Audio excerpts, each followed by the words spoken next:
You are listening to the Two Disabled Dudes podcast. I'm Kyle Bryant. And I'm Sean Baumsart. Together, we're navigating life with disability. Welcome back to the Two Disabled Dudes podcast. This is episode 22. Sean is traveling today, and so he is on his phone. And so when you hear him, he's going to sound a little funny, but he is with us and he's there. And so we'll cut him a little slack for sounding weird today. We have a really, really awesome guest. Dr. Dan Gotlieb is a practicing psychologist and therapist with over 40 years of experience.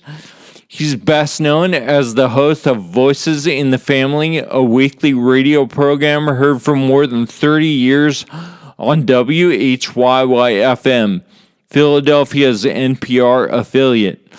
Dan recently retired from the weekly radio program and now produces and hosts 6 specials each year. Dr. Dan Gotlieb, welcome to the program. Well, thank you.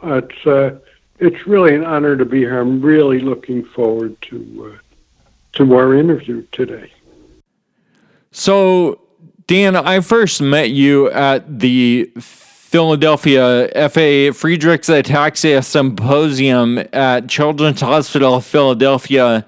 You shared an incredible message about disability and how we deal with disability for ourselves and for our families, and now I hear you on NPR all the time, and I really love your message. So to allow our listeners to get to know you a little better, first of all, where did you grow up? Well, I'm sitting here in an apartment in Atlantic City overlooking the ocean, and it's a beautiful condo. The condo was left to me by my parents who lived down here. And this is where I grew up. Right after I had my accident, they had to sell their house because I couldn't get into it. So they moved to this beautiful condo, and here I am. It was a great place to grow up. So, Atlantic City, you said you're looking out at the ocean. What do you see out there? Are there like surfers or like rocks or, seals jumping around, or what do you see out there? It's a very calm day at the ocean. Unfortunately, the Army Corps of Engineers are here improving the dunes so that, in our next flood, it won't go into houses and buildings again, but it's really ugly and they're making a lot of noise. So do you have brothers and sisters? I had a sister. She passed away from a brain tumor, by the way, the same one Senator McCain has. She died of that about 20 years ago, and it was a devastating loss for me, and I still feel the pain of it, more so than my parents. I miss them, but my sister, I still feel that ache inside. Yeah, I'm really sorry for that. You were really close to your sister, I gather, from reading your book and stuff like that. Yeah. She was my confidant. When I was 15 years old, I confided in her that I was smoking cigarettes. That's an important one. I didn't tell my parents. Did she keep that secret for a while? She did. Nice. She did keep it. Back then, nobody smoked pot. So, that wasn't an issue till I got to college. But I would have told her that too. So, speaking of college, where did you go to college? Well, that's kind of a story. I was a very, very, very poor student. I had a learning disability before we knew anything about learning disabilities. So I failed. in class as early as middle school. So I wound up going to Rider College, now university.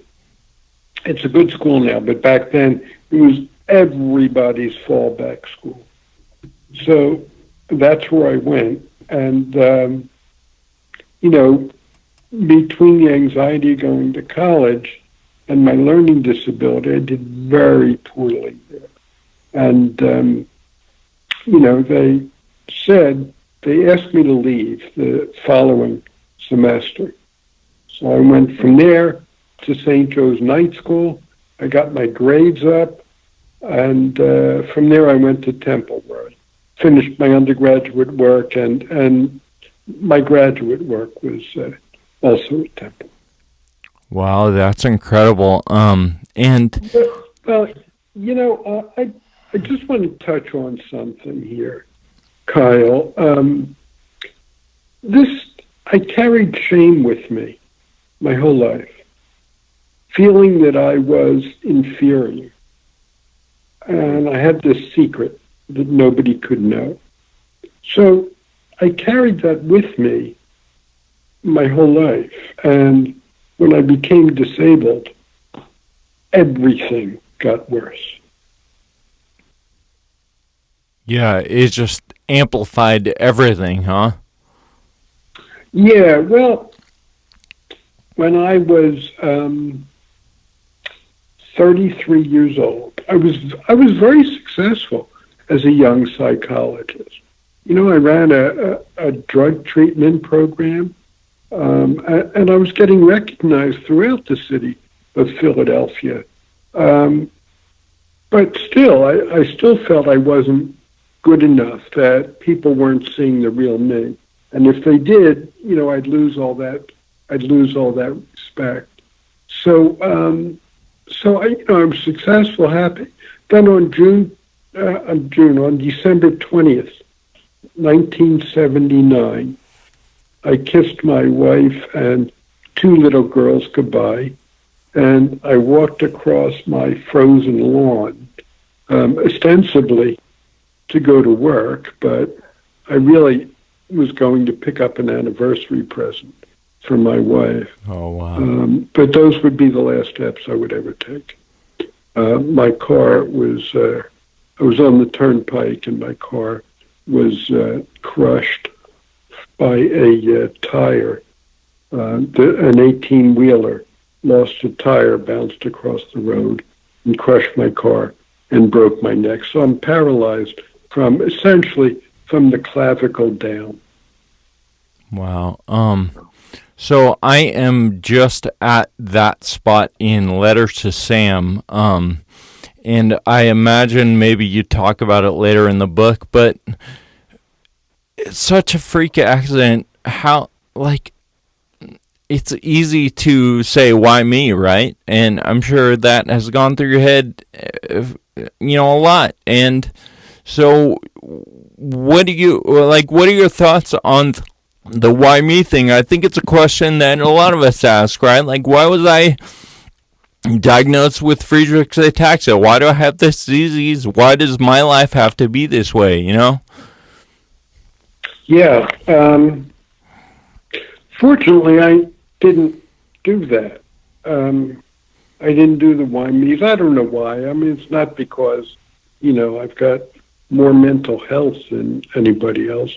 I'm just as neurotic as the next guy. But I guess I'm just fortunate that I didn't do the why me. I've got this fantasy of, when people say why me, a big booming voice from the heavens says, so why not? Yeah. Why not you? The next guy, his wife has cancer. Right. So, we all have our stuff. Yeah, everybody's got something, and it's up to us to carry what we've got. Yeah. Yeah, it's, I realized in my treatment of patients over the years that it's never about the thing. It's about how we deal with the thing. And that includes everything from disability to financial anxiety to, whatever we're dealing with. It's about how we deal with the thing. That is exactly, I'm sure Sean might have some thoughts, because that's like exactly what we talk about, very often on the podcast, and even just between me and Sean. And even the financial difficulty thing is one that comes up, that we use as an example, because everyone deals with that, right? Like, no matter who you are, you deal with that, and it's just a matter of how we deal with these things, and even as small as whatever. Like, before the show, my computer was giving me trouble, right? And it's just a matter of how we deal with all those little things that happen in our lives. Yeah, I'm sure everybody listening has had problems with the computer, and I have to be honest. With you. Thank goodness my fingers don't work, or I would have shot the damn thing.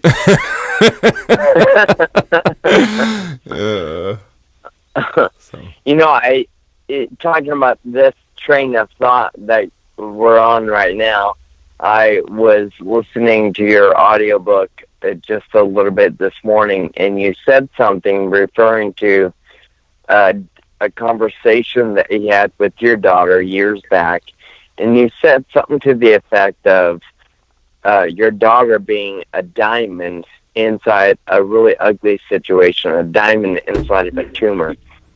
And you made the comment, it's not about becoming or being the diamond, it's about becoming the diamond. It's about the process, not necessarily the end result. And hearing you guys talk about how we deal with things that happen to us, I'm reminded of those words that I heard you say. It's about the process. What are you going to do now in the midst of the circumstance? That story about my daughter, she was in grave danger in college, like unfortunately a lot of kids are. But, she was a pretty severe bulimic. There was a couple of suicide gestures there, some substance abuse there also. And, she said to me, she said, Dad, I feel like, made this statement. She said, Dad, I feel like I am a diamond inside of a malignant tumor, and I don't know what's going to happen.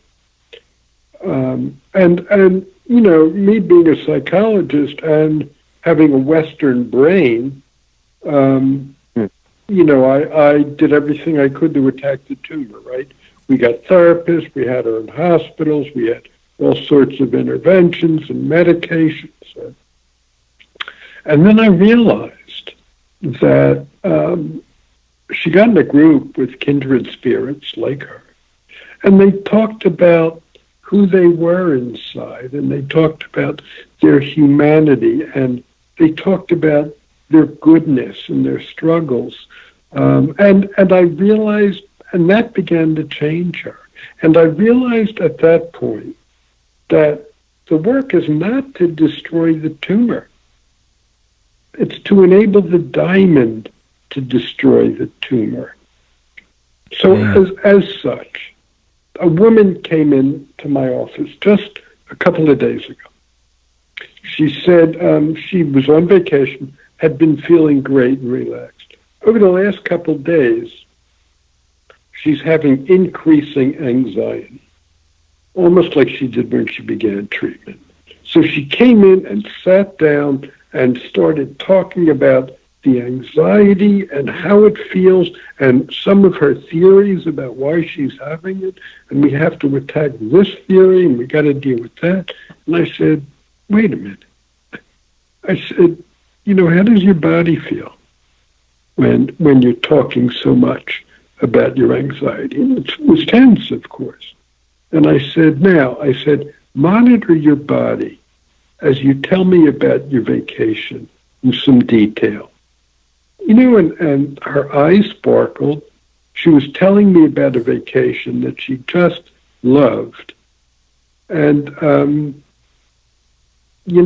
I asked her how her body felt, and it felt much better. So it's not about the thing, it's how we deal with it. And, I nurture the diamond in my work. My most recent book, The Wisdom We're Born With, I talk about how babies are born with the ability to love fearlessly. They're born with compassion. They're born with joy. That's all in us. That beauty, that almost perfection, that's in us. The resilience, babies deal with the adversity they have to deal with.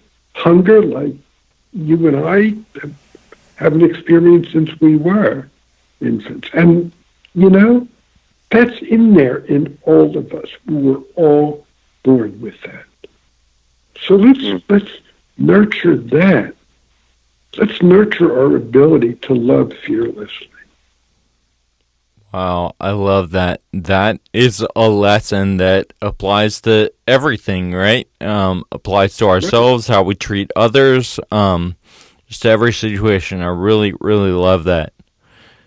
So you talked a little bit about how everything was amplified when you were injured. What has living with a disability taught you about yourself and about others?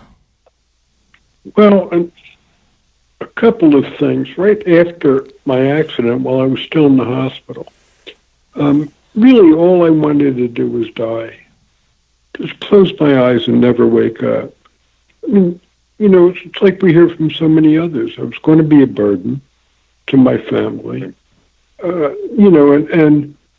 came into my accident, feeling like I wasn't a whole person, that I was hiding. So, this just made it so much worse. I was convinced. I mean, my body was broken. My spirit was broken. I didn't think I wanted to live. To be honest, I didn't think I deserved to live. One night, I was in ICU. And, of course, all I wanted to do was die. And a nurse came up to me. I couldn't even see her face because my head and neck and chest were immobilized. And she came up behind me. And she wanted to talk to me. She just wanted me to listen to her tale of loss and her tale of suffering and her wondering if she could live with all this pain. And I listened, and I could feel her suffering. And, she didn't care about my broken body. She just wanted me to listen to her and maybe even care for her. At the end, I sent her to a therapist. I recommended someone, and she thanked me. And then I closed my eyes and said, I can live with this. Yeah. She showed me that I had value in this world. Everybody said I had value in this world, but I didn't believe them. She showed me by asking something of me that I learned that my value can be addressed just through deep listening and compassion and caring. That alone changes people for the better, and I had the ability to do that. We all do. Wow. That's I love that. Pretty powerful realization, especially in the midst of your turmoil and your pain and life completely changing and, seemingly turning upside down, to come to that realization that you still have value to offer. That's powerful for anybody. So I'm so thankful you shared that story. There's another lesson that comes out of that. This woman gave me a gift by asking something of me. So we who are disabled, when someone asks us or when we ask someone for help, we're doing them a favor. It's a gift. We're hardwired to help each other. We wouldn't have survived as a species were it not for that genetic predisposition. When we ask someone for help, we change them. Just in that moment, it doesn't change their lives, but they care. You know, we're so focused on being able to do things and whatever it is, play sports, look cool while you're walking down the street, you know. And it's just absolutely refreshing to hear how, you know, that's not even real almost, kind of. Like, outward appearances aren't even real. Like, it's about how you affect other people and how you can, you know, bring value to other people's lives. And like you said, when they ask you, you're given that opportunity.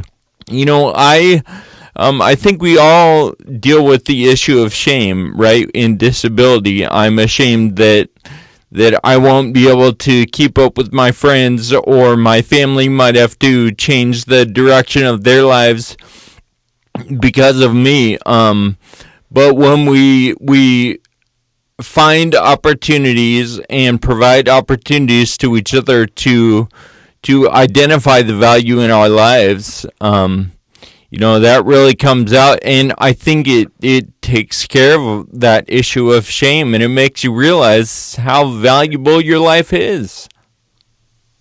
Yeah, I mean, you know, when we feel shame, the focus of our attention is on us. That's not where the diamond is. If the focus of our attention is much broader and much wider, then we're more likely to feel at peace. So I was in a hotel years ago waiting to meet someone, and I got there early, and I didn't know where to put myself in the lobby. You know, I was so self-conscious. I couldn't pick up a newspaper. I couldn't go to the bar because I can't reach the bar. And, you know, I can't hold, you know, a wine glass. So I just sat there and feeling so self-conscious. Well, fast forward 5 years after that, and there I am at the same hotel, again, meeting someone else. This time I'm sitting in the lobby, and I'm really admiring the architecture, the woodwork, the quality of the bar. I'm loving watching the people walk through the lobby and telling myself stories about them. I'm having a ball I got there half hour early, so I'm having a ball till she came. So what's the difference? What's the difference? You know, in the first time, I was preoccupied with myself. The second time, there was less self there. So my focus wasn't on me. So what are strategies to remove the focus from ourselves and put it on everything else? Well, we can't not attend to ourselves. I mean, maybe the Dalai Lama can do that, but you know, that's going to be part of the formula. But it's important to know that what goes on inside of our heads are not facts. You know, I compared our minds to a poorly functioning kidney. So, like, you know what the kidney does? It ferrets out, you know, what's nutrients and what's pee. So, and it does a good job. The mind, on the other hand, doesn't have such a filter. And 90% of what goes on up there really is waste matter. It's worthless and not accurate.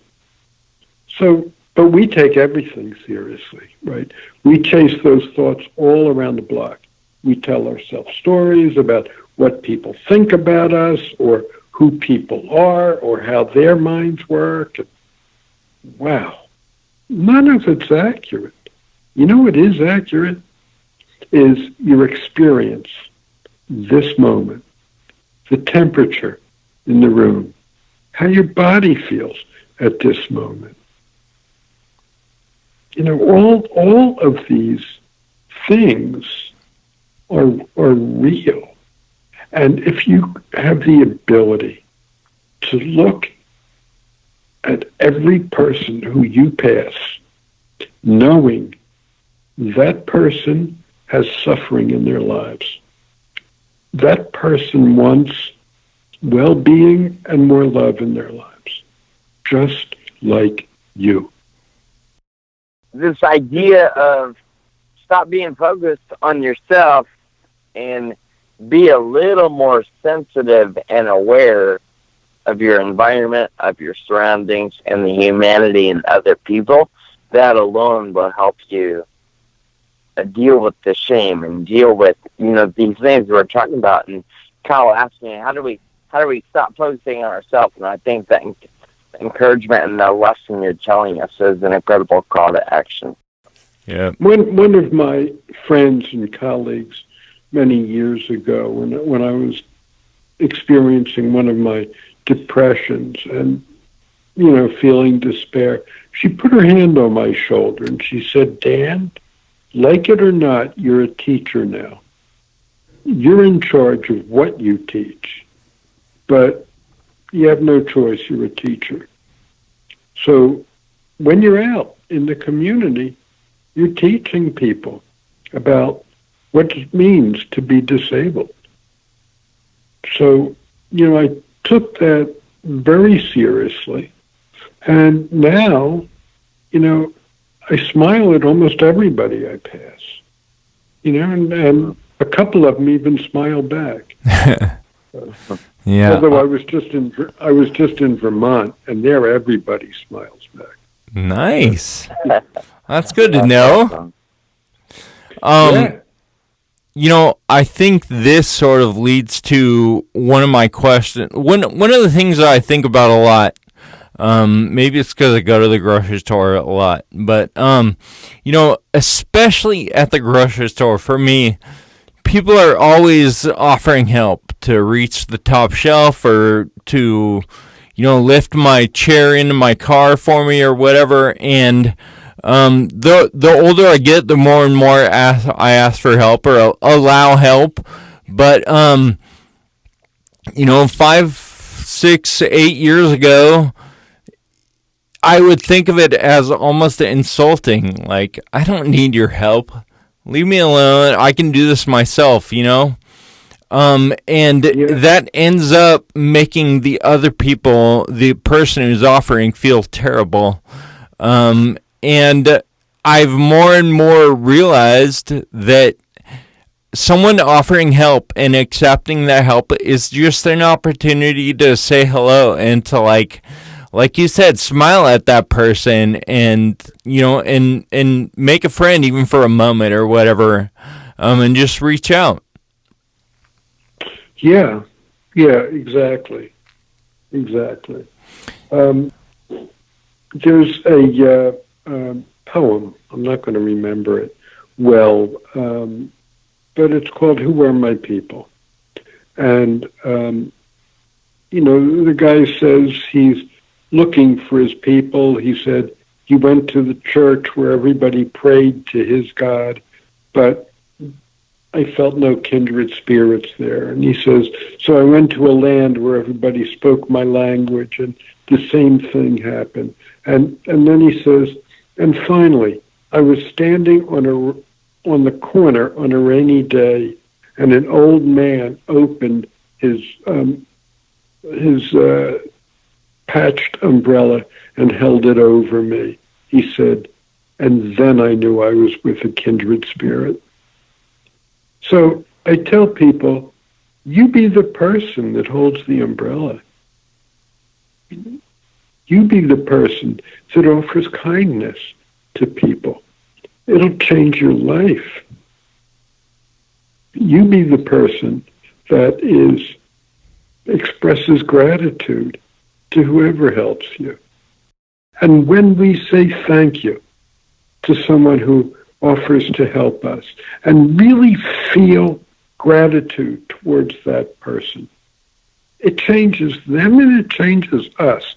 Not in a big way, but if you do it over and over and over again, you'll find that you're feeling more connected to the world, connected to your species, and more connected to yourself. I really hope you're enjoying this conversation as much as Kyle and I did. What we love about this part with Dan is the two specific takeaways he offered today.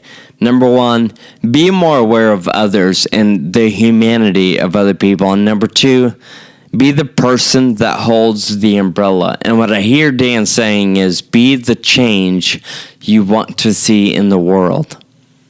All right, before we said our goodbyes to Dan, he wanted to share one last story with us. Check it out. Decades ago, Mel Brooks made a movie called The History of the World Part 1.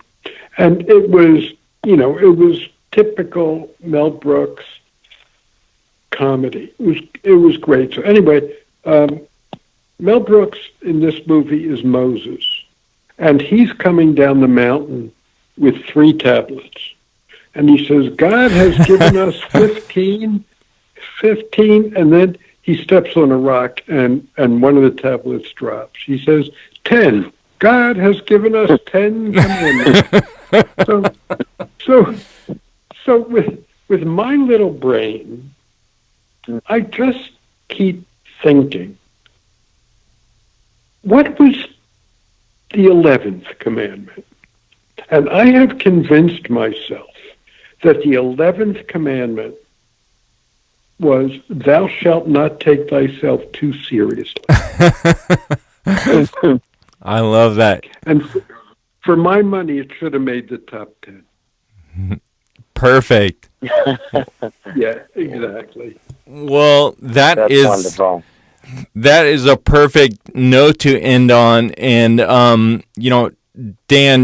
Dr. Dan Gotlieb, we just really appreciate you being on and sharing some of your wisdom and some of your learnings with us. I know you're a really busy guy, and, you've got so much to do, so much to teach other people, and we really appreciate you sharing with us today. So thank you.